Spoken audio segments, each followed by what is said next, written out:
Et aujourd'hui, le retour d'expérience que je veux vous partager, c'est un retour d'expérience qui s'est passé chez MotoBlues.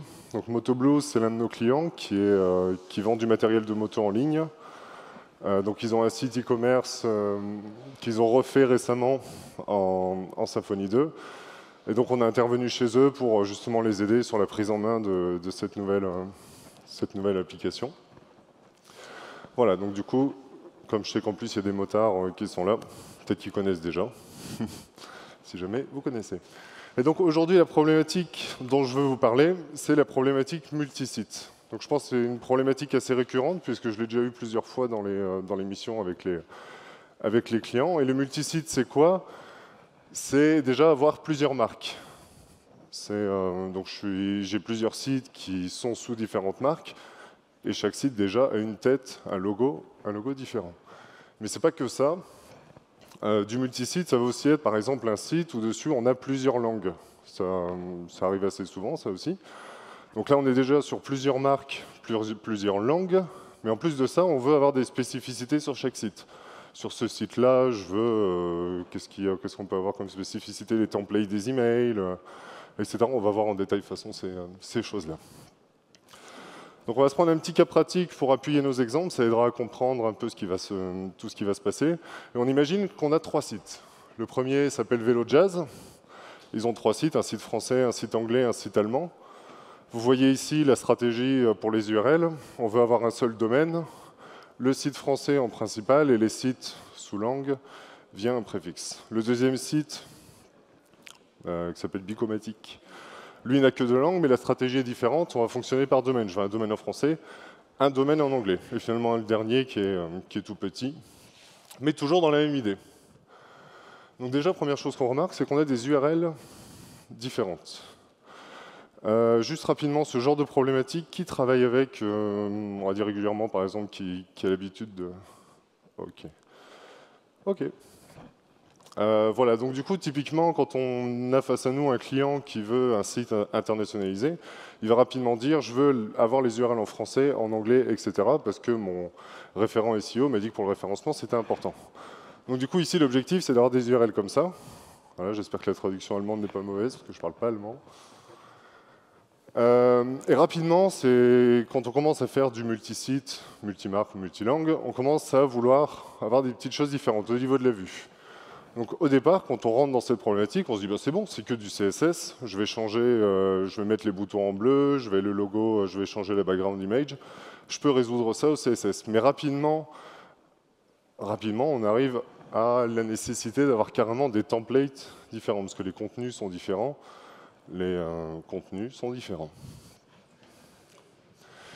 Et bien, en plus des contenus, ça peut aussi être, comme je vous disais, les comportements. C'est-à-dire, par exemple, on va dire, bah, sur tel site, on n'autorise pas l'inscription. Bon, d'un point de vue business, c'est pas très fiable, mais ça reste un cas pratique. Ou alors, sur tel site, le mail de contact va être différent. Sur tel site, je veux faire de l'A/B testing, je vais tester comme ça sur un site, comme ça sur l'autre. Ça aussi, on l'a souvent quand on arrive dans le multisite. Donc, comme je vous disais, c'est une problématique qui revient très souvent auprès de nos clients. Et donc du coup, première chose qu'on va faire un peu, c'est étudier plus en détail cette histoire de multisite. Donc la première stratégie qui a été appliquée, que j'ai appliquée chez certains clients qui ont même déjà fait des présentations ici, c'est de dire on va faire plusieurs applications. On va faire des bundles pour nos fonctionnalités. Et chaque bundle, du coup, on va le mettre dans plusieurs applications. Donc comme ça, j'ai le même bundle avec mon code, par exemple l'inscription utilisateur, et après je vais avoir mon application française, mon application anglaise et mon application allemande qui utilisent ce bundle. Et après, grâce à Symfony, je vais utiliser le niveau applicatif, donc ça va être le dossier app principalement, pour surcharger peut-être un template, peut-être une feuille de style, un petit truc comme ça. Ensuite, on va utiliser la configuration, donc la configuration du conteneur comme vous la connaissez, pour pouvoir spécifier des petites choses différentes. Pour par exemple dire l'inscription, je la désactive ici, hop, on met un paramètre sur le conteneur et on utilise ce paramètre pour tester si oui ou non on affiche l'inscription ou pas. Donc schématiquement, on arrive à peu près à ça, à dire j'ai 6 applications, j'ai 3 bundles, les 6 applications utilisent les 3 bundles. Et via la configuration, je les tune. Voilà, donc les spécificités se trouvent ici. Ça paraît être une bonne idée. Qui pense que c'est une bonne idée? Ça va poser des petits problèmes. Mais il faut du temps pour s'en rendre compte. Le premier problème que ça va poser, c'est qu'à chaque fois que vous voudrez faire un nouveau site, il faudra faire une nouvelle application. Il faudra recopier la configuration, il faudra refaire les surcharges, c'est pas top. En plus de ça, quand vous allez commencer à avoir des traitements au sein de l'application, les traitements, ce que j'appelle les traitements interapplicatifs, ça va devenir pénible. Parce que du coup, vous allez dire, bah, moi je suis dans mon application VeloJazz, j'ai besoin d'envoyer un mail au nom de Roue Libre. Ah bah zut, il faut que je démarre l'application Roue Libre. Et après, bah, tiens, le suivant, c'est encore un autre site. Donc c'est un peu casse-tête cette partie-là. Voilà, typiquement pour les notifications mail. Et les déploiements aussi vont devenir pénibles. Là, ça va parce qu'on en a 6. Si on imagine qu'on a 50 marques et 3 langues à chaque fois, ça fait un peu beaucoup. Mais Symfony étant assez flexible, on peut faire plusieurs applications. Donc quand je dis plusieurs applications, ce n'est pas forcément plusieurs projets. C'est vraiment l'idée de dire on a plusieurs caches, plusieurs conteneurs, plusieurs choses comme ça. Même si ce n'est pas plusieurs projets Symfony, ça peut juste être un paramètre dans le kernel qui va changer les dossiers. Enfin bon, bref, ça reste plusieurs applications. Donc comme je vous disais, ça va devenir pénible les déploiements, parce qu'il y a beaucoup de concurrence justement entre les bundles et les applications, c'est pas forcément évident. En plus de ça, le risque aussi, c'est la surdécoupe des dépôts, c'est-à-dire on va faire un dépôt par application ou un dépôt par bundle, mais bon, ça c'est... Voilà. À éviter. On va s'intéresser à une autre stratégie. Ici, l'idée, c'est de dire, je vais faire une seule application. Et je n'ai pas envie de m'embêter à configurer une application, etc. Et je veux que mon multisite soit configuré dans mon application. Du coup, grâce à ça, on pourrait avoir un seul dépôt. Ça fait que tout reste au même endroit, tout est bien rangé, Ça n'empêche pas le découplage et la réutilisabilité, bien évidemment. Vous faites toujours des bundles qui sont suffisamment isolés fonctionnellement pour être bien découplés et maintenables.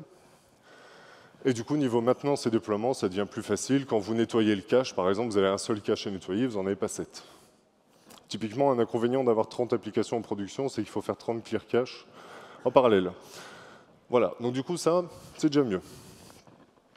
Schématiquement, ça donne ça. J'ai une application, VeloJazz, Bicomatic, Roue Libre, qui, lui, contient les bundles. Et donc, nous, ce qu'on va faire aujourd'hui, c'est qu'on va imaginer un bundle qui va nous permettre de gérer cette problématique. Et donc ici, dans ce schéma, on va pouvoir laisser les spécificités au niveau des bundles. Ça évitera aussi d'avoir justement toutes les particularités au niveau de l'application. Et au moins, dans le bundle, on a à la fois le traitement plus sa politique, on va dire, multisite. OK. Donc, on va faire un bundle. On va faire un multisite bundle pour gérer tous nos sites. Le code est déjà disponible sur GitHub. Donc là, je vois les têtes qui se baissent sur les écrans. Vous pouvez aller dessus, récupérer. Il y a aussi les slides de la présentation. J'ai mis énormément de liens, donc vous pouvez cliquer en même temps pour aller voir le code si vous voulez. Ici, j'ai essayé de réduire le code pour que ça reste présentable. Et donc la première chose qu'il faut savoir sur ce bundle, mais c'est valable pour tous les bundles que vous faites, c'est que votre bundle doit être dans une logique fournisseur-consommateur. C'est-à-dire que votre bundle va fournir un service et votre application va consommer ce service. OK, donc imaginons un service pour le multisite bundle. Moi, j'ai envie de dire, quand je configure un site internationalisé, dans ma configuration, j'ai envie de dire, j'ai un site qui s'appelle comme ça, qui a telle langue de disponible, sur tel domaine, et par contre, ce site-là, c'est tel domaine, mais avec tel préfixe. Si vous avez du mal à lire le code dans le fond, n'hésitez pas à aller récupérer du coup les slides sur GitHub. Ça pourra vous aider. Voilà, donc du coup, on met ça dans la configuration. Une meilleure manière de faire, c'est de sortir les hosts, les mettre dans le paramètre YML. Ça permet de faire en sorte que chacun le configure dans son environnement. Comme ça, en production, on configure les hosts de production. En développement, on se configure nos hosts dans paramètres YML et on le réutilise là-haut. Voilà, donc par exemple sur VeloJazz, ici, la politique, c'est quoi? Il y a velojazz.fr, c'est le site français de départ. Et par contre, toutes les autres langues, on va les mettre sur un autre site parce qu'on a envie. On les range ensemble. Donc ici, dans notre configuration, on traduit cette particularité.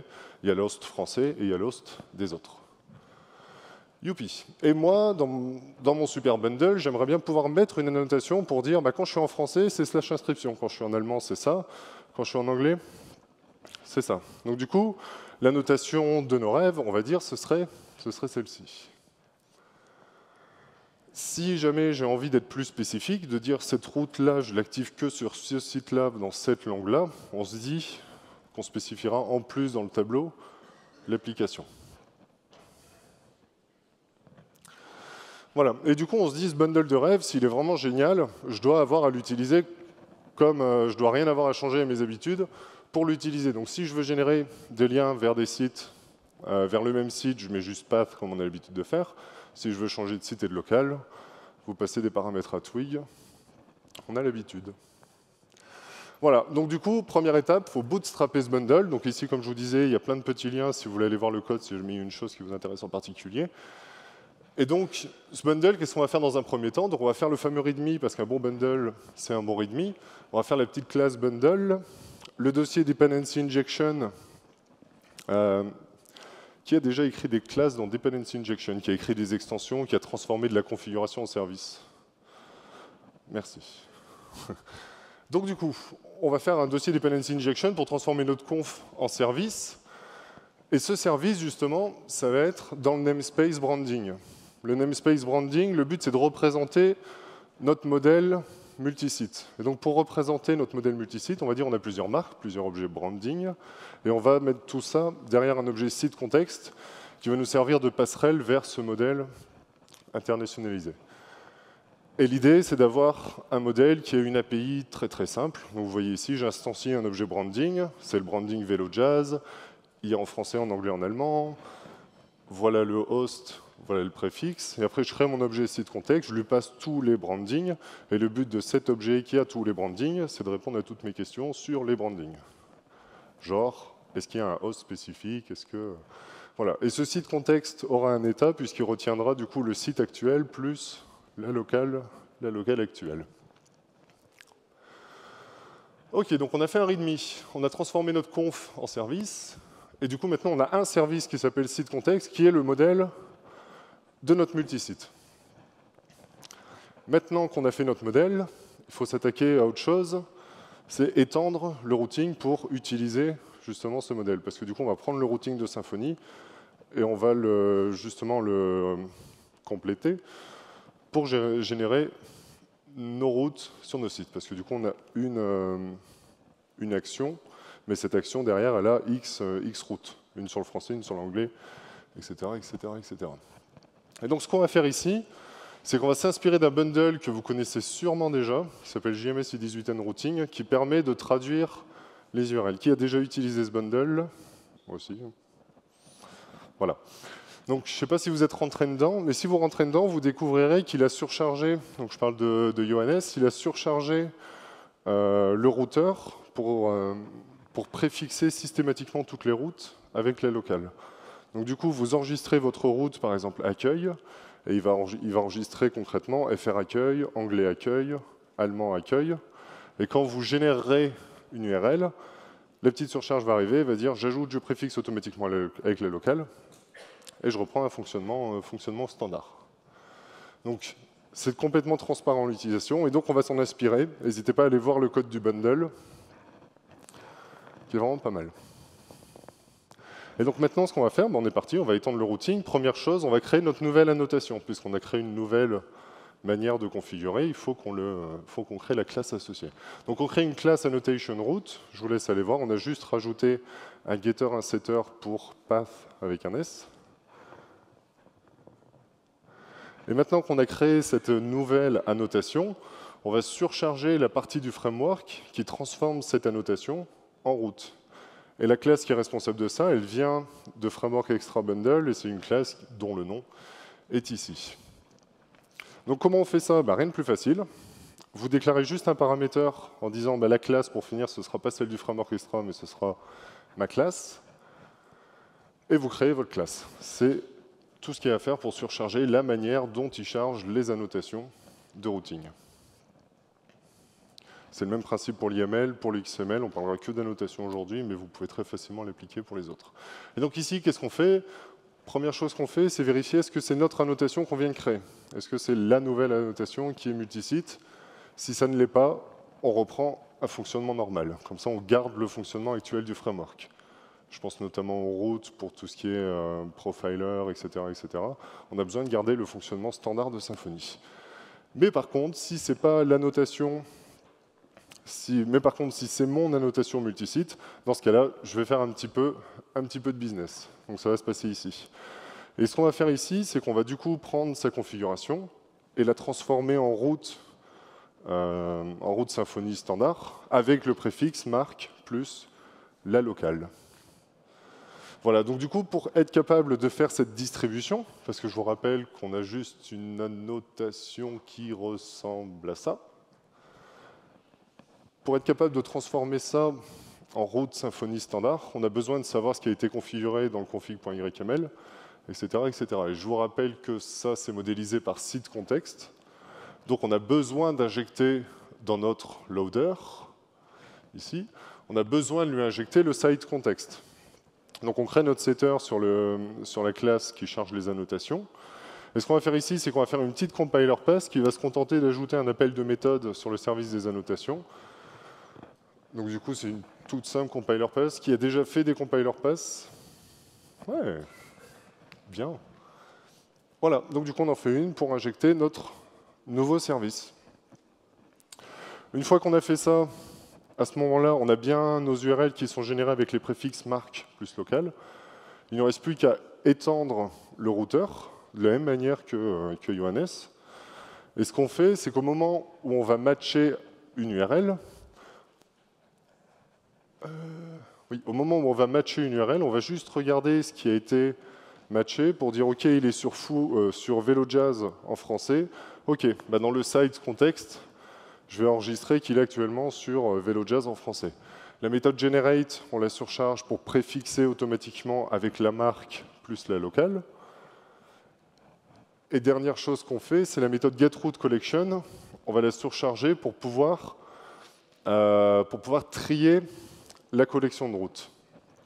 Pourquoi est-ce qu'on veut trier la collection de routes? En fait, si vous allez voir dans votre cache, Symfony, à partir de toutes vos belles routes en YAML, fait un fichier qui ressemble à peu près à ça. Et en fait, l'un des gros avantages de Symfony, c'est que si vous regardez bien, il commence par faire la vérification sur le host. Est-ce que je suis sur tel site? Oui. Ah bah fais ces tests-là. Est-ce que tu es sur /fr quelque chose? Etc., etc. Il va même factoriser quand les préfixes d'URL sont similaires. Il ne l'a pas fait ici, mais normalement il le fait. Voilà, donc du coup, si on regarde le cache, ce qui est généré dedans, c'est plein de routes qui ont des préfixes. Donc si vous regardez les noms de routes, ils ne sont pas très lisibles, mais ça fait I18N, foo, anglais, test branding local. Donc du coup, la méthode getRouteCollection, on va la surcharger pour regrouper par domaine. Mais il faut bien faire attention parce que ça reste un parti pris de regrouper par domaine dans le sens où l'ordre des routes a une grande importance, enfin une importance. Juste une importance. Et donc, le fait de grouper par domaine, ça peut poser problème. Mais dans 80% des cas, ça ne pose pas de problème. Peut-être même encore plus. Ça reste... voilà. Mais en tout cas, si vous avez besoin de quelque chose de plus spécifique, ben là, vous changez la manière dont les routes sont triées et vous appliquez votre propre logique. Mais pour pouvoir profiter de cette optimisation, on est obligé de regrouper les routes par domaine. Et après, lui, Symfony se permettra de les grouper dans un if. OK, donc une fois qu'on a fait ça, nos routes sont internationalisées. On a notre /inscription, /register, etc., etc. Et c'est vraiment tout ce qu'il y a à faire comme effort pour étendre le routing. C'est déjà un bon début, mais c'est pas tout. C'est pas tout, parce qu'en plus d'avoir des belles URL traduites dans toutes les langues, on veut pouvoir changer des petits trucs d'un site à l'autre. On veut spécifier des paramètres qui vont être différents pour chaque site. Par exemple, le nom du site, l'email du contact, mais aussi activer, désactiver des fonctionnalités sur tel site pour faire l'A/B testing, comme je vous avais dit. Sur tel site, je vais désactiver l'inscription, même si pour de l'A/B testing, c'est pas top. Et donc cette configuration, je vais la spécifier à 3 niveaux. La première, c'est au niveau global. Donc pour tous les sites, l'inscription est activée. Je veux pouvoir la spécifier sur une marque. Bah pour cette marque-là, on va désactiver l'inscription, mais aussi pour dire, pour telle langue de tel site, je veux changer la configuration. Donc on a un système de cascade. Et donc, dans notre config.yml, dans nos rêves, ça se configurerait comme ça. C'est-à-dire, je dirais, alors mes branding, par défaut, tu actives l'inscription, le mail de contact, c'est ça, mais par contre, sur roue libre, le contact de mail, c'est ça. Et donc, ce qu'on va faire ici, c'est que cette configuration qui a été spécifiée dans config.yml, on va la ramener dans notre modèle sideContext. Ça ne va pas être dans sideContext, mais plutôt dans l'objet branding. Et ce qu'on va faire, c'est que première chose, on va transformer host et préfixe et dire, bah, c'est des options, on peut spécifier host, préfixe, mais n'importe quoi aussi. Par exemple, feature register, le nom du site, etc. Et l'utilisateur peut donner autant d'options qu'il veut. Par contre, nous, on accorde un sens particulier à host et préfixe. Et donc, on va ajouter les méthodes sur le site context. La première, ça va être la méthode getOption qui va me permettre de récupérer la valeur d'un paramètre de configuration. Et la deuxième, qui est un peu plus verbeuse, mais qui du coup permet d'accéder à n'importe quelle option, de n'importe quelle marque, dans n'importe quelle langue. Et ce qu'on va faire, c'est qu'au moment de la construction du conteneur, on va faire la résolution de la cascade. Ça évitera de la faire en production quand l'utilisateur attend sa réponse HTTP. Au moment de la construction du conteneur, on va résoudre cette cascade et on va en gros l'aplatir pour l'injecter dans les objets branding. Et du coup, une fois qu'on aura fait ça, on n'aura plus qu'à l'utiliser. Dans nos templates Twig, on définit une global site context qui va nous permettre d'accéder aux options. Et dans notre contrôleur, on a un service site context. Si dans un de nos services métiers, on a besoin du contexte, bon, on injecte aussi le service site context pour y lire les options. Voilà, donc du coup, à nouveau, vous avez tout le code à disposition. Je ne vais pas présenter trop de code. Mais du coup, ce qu'on a fait ici, c'est qu'on a étendu le modèle. Mais d'abord, on a ajouté la notion d'option. On a généralisé ce qu'on avait déjà fait avec host et préfixe. On a dit, bah, en fait, c'est juste des options. On a une API qui est suffisamment simple et claire. L'objet site context, je pense que vous avez compris le principe. On a fait la cascade de configuration à la construction du conteneur, parce que tout ce qui est fait à la construction du conteneur n'est pas fait quand l'utilisateur attend sa page. Et il y a assez peu de code. Enfin, vous regarderez, il y a un commit isolé dans le dépôt, vous voyez juste la config, c'est vraiment pas beaucoup de code. Ça va, c'est vraiment une petite fonctionnalité. Fonctionnalité simple. Dernière chose qui nous reste à voir ensemble, c'est le templating. Donc le templating, je vous rappelle l'objectif, c'était d'avoir des templates spécifiques pour chaque site. La première stratégie qu'on pourra avoir, c'est de se dire, OK, on va faire un loader spécifique Twig, un loader qui va juste implémenter la Twig Loader Interface, qui a déjà implémenté cette interface, ou qui a déjà rêvé d'implémenter cette interface, enfin qui en a compris le principe. C'est donc en fait Twig Loader, c'est la classe qui est responsable de charger effectivement vos templates. C'est-à-dire que vous donnez un nom, truc bundle, bidule.html.twig, et bien à un moment il faut le transformer en code Twig. Mais du coup c'est le travail du loader. Vous pouvez imaginer un loader Twig qui va aller appeler un web service, par exemple sur un CMS, pour récupérer un template Twig. C'est fou mais c'est possible. Et donc l'idée ici, c'est de dire, bon, on va faire tout un namespace différent pour nos templates multisites. Et donc du coup, voilà, vous pouvez aller voir la documentation, c'est sur comment faire pour créer justement un loader Twig. Mais ce n'est pas la stratégie à laquelle on va s'intéresser aujourd'hui, on va s'intéresser à une autre stratégie.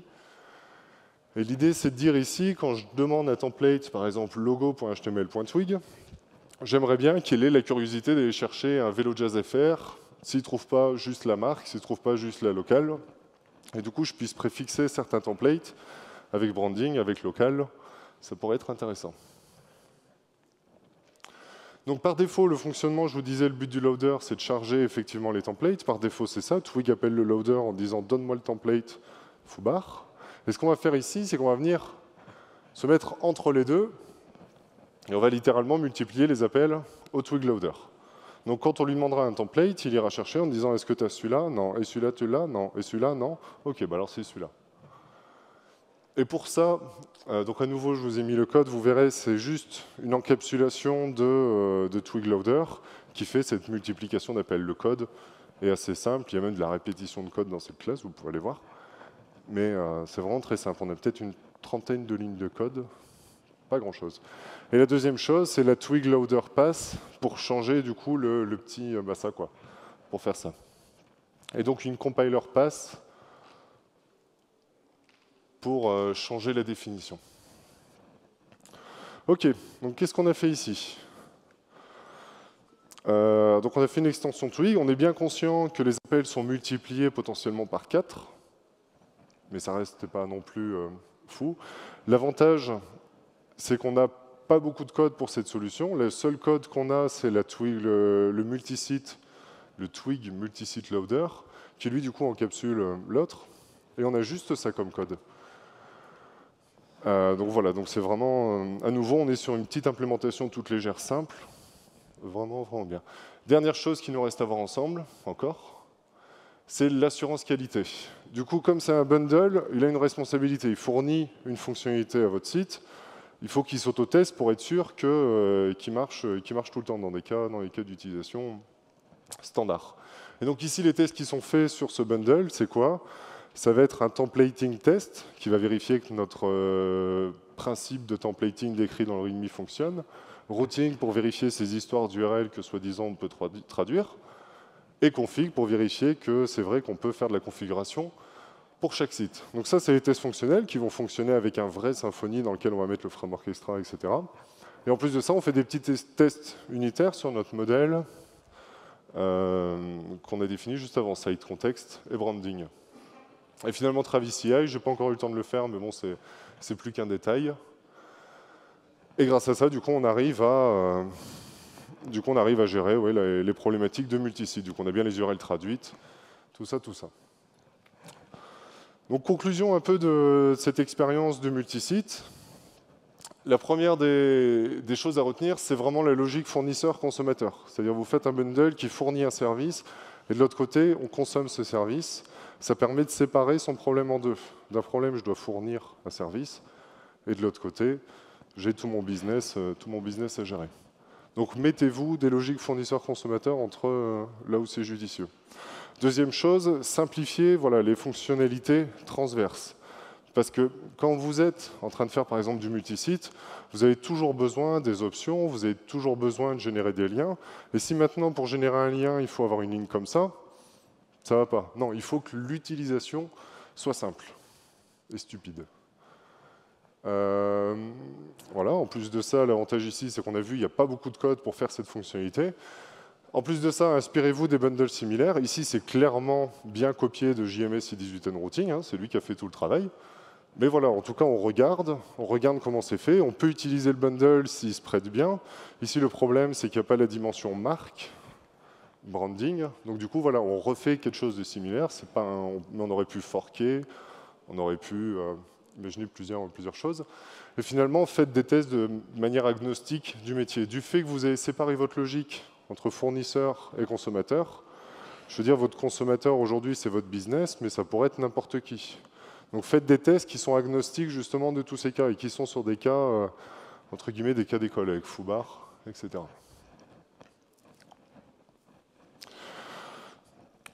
Voilà.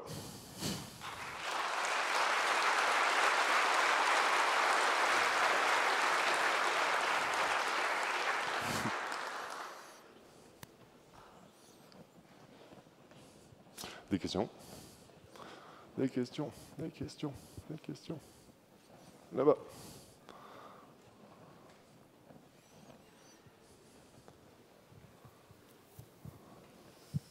Salut. Salut. Oula, on m'entend fort. Comment tu fais pour configurer les bundles en fonction de la locale ou autre? Alors le problème, c'est que si tu mets ça dans la configuration des bundles, je veux dire, il ne faut pas oublier que ton cache, derrière, il est statique. Tu ne pourras jamais le changer d'une requête à l'autre. Enfin, en tout cas, c'est fortement déconseillé. Donc du coup, si dans ta configuration, si ton bundle... Est-ce que tu as un cas pratique, un bundle justement que tu aimerais bien configurer comme ça. Pardon ? C'est juste une question, c'est juste pour savoir. En fait, si dans ta configuration, tu as besoin d'utiliser Attends, tu peux reposer la question, s'il te plaît? Par exemple, tu as le FOS bundle et puis, je sais pas, en FR, tu veux utiliser une classe user différente en fonction de la locale, quoi. Ouais, dans ce cas-là, il faut que tu refasses carrément la partie de sécurité qui fournit ton utilisateur pour dedans injecter le site context, dire si je suis sur tel site, ce sera telle classe, telle classe, telle classe, mais le composant de sécurité, non, il n'y a rien de prêt pour ça. Puis après, au niveau de la sécurité aussi, les encodeurs. Ouais, mais je pense qu'il va falloir un peu redescendre la partie sécurité et peut-être réimplémenter le fournisseur, genre le user provider, typiquement, si c'est une classe user différente sur chaque site, il faudra réimplémenter la sécurité. Ok, merci. Une partie.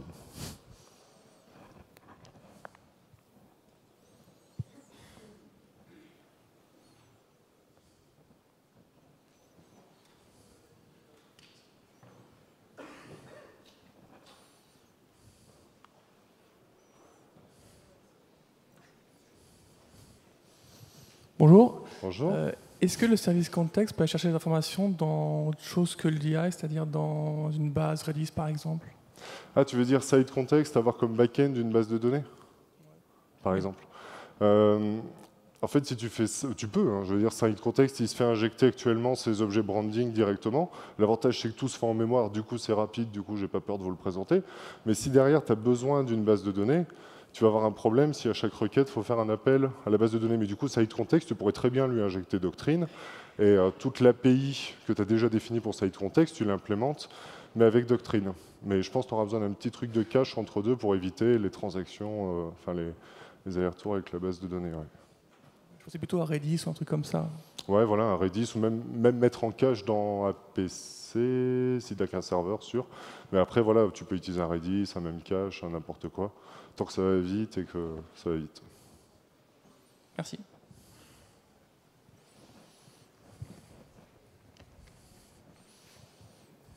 Salut. Salut. Qu'est-ce que tu penses des bundles qui permettent de gérer ce type de fonctionnalité déjà tout fait, les composants CMF ou ceux de Sonata Page? Ouais, honnêtement, Sonata, je ne saurais pas dire du tout parce que je ne l'ai pas utilisé. CMF, non plus. Enfin, assez peu. Non, faut voir. En fait, le truc, c'est que ces deux dimensions, marque plus local, c'est pas forcément, comment dire, c'est pas forcément intégré dans justement dans les outils qu'on trouve. Et du coup, on se retrouve vite à devoir implémenter en plus de ça. Enfin, là, je l'ai fait avec des petits objets tout simples, mais comme tu disais tout à l'heure, il y a bien souvent, ça va venir d'une base de données, ça va venir d'un truc comme ça. Donc, on est obligé de définir des chargements un peu spécifiques. Et du coup, les autres bundles n'ont pas forcément l'ouverture pour ces choses-là. Donc, voilà. Après, comme je connais mal les deux projets, Sonata et CMF, je ne pourrais pas t'aiguiller plus.